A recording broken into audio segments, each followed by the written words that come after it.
Hi, everybody. This is a quick voiceover PowerPoint to get you thinking about the upcoming assignment that you have, the policy paper assignment. Okay, so your first policy paper isn't due for a while. It's due on November 13th. But you do have a preliminary worksheet assignment that's coming up pretty soon. It's due on October 13th. So you still have some time to work on it, but as you'll see, you take a look at assignments, the worksheet itself, you have to do a little bit of work before you can actually fill out the worksheet. So before we talk about the preliminary policy paper worksheet, let's talk about what the policy paper is. Now, all of this information is in assignments on Canvas. And so you can read through this all. It's very detailed what the assignment is. But I thought that this quick overview would just help you kind of get on board with what was going on.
So again, all of this information is in assignments, but this just boils down what the main components of the public policy paper are.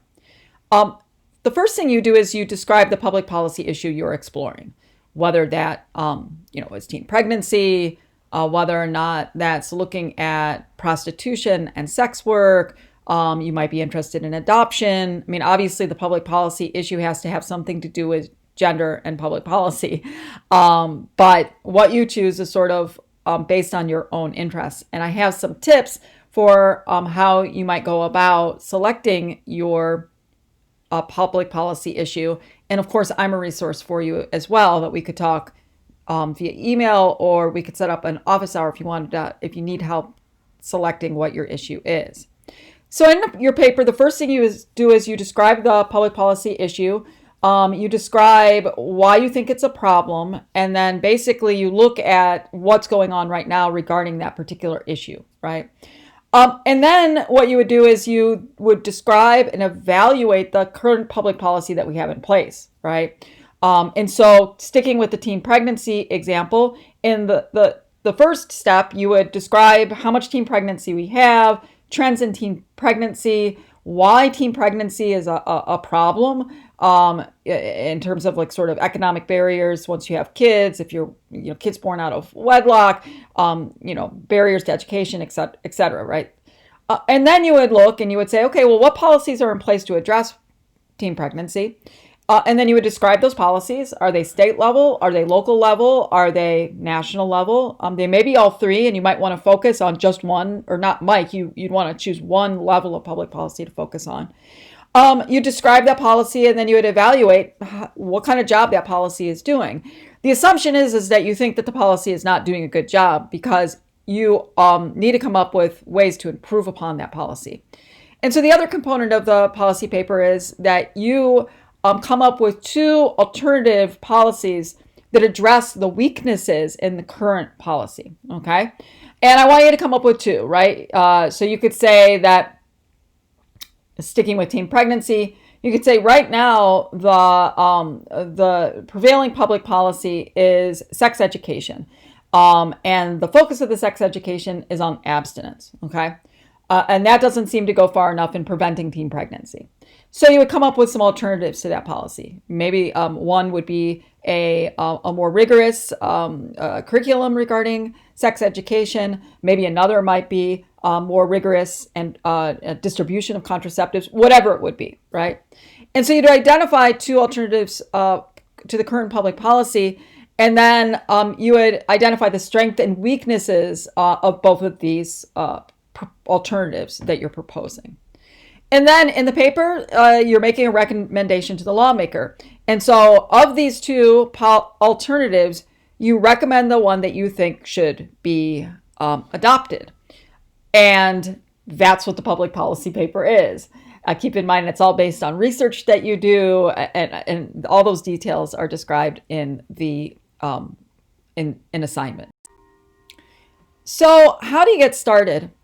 Well, the preliminary worksheet is designed to help you get started. So the worksheet itself is getting you to write down and identify what policy issue you want to work on. It is, you begin the beginning work of describing the policy that's currently in place. You do the beginning of work of sort of thinking about alternatives. And it also asks you to identify the resources that you're going to be using for the paper, okay? And so the best way to get started for the paper is to do the preliminary worksheet. You turn that in, and I'll give you real quick feedback on that about how to improve, okay? So the worksheet is sort of the first step in the process.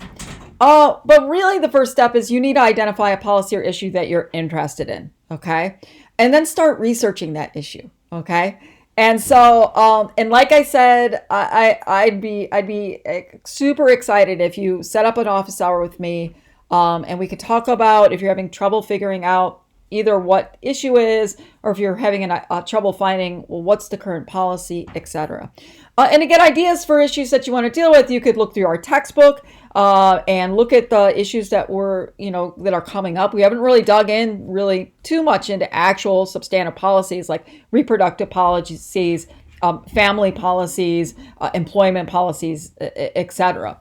So you can thumb through the textbook as well. And again, this is the first step to get you sort of thinking about this. Okay. So that's it. If you have any questions, please contact me. And I just wanted to, make this little video so that you can get thinking about this well before the first assignment is due. Okay. Thanks for listening.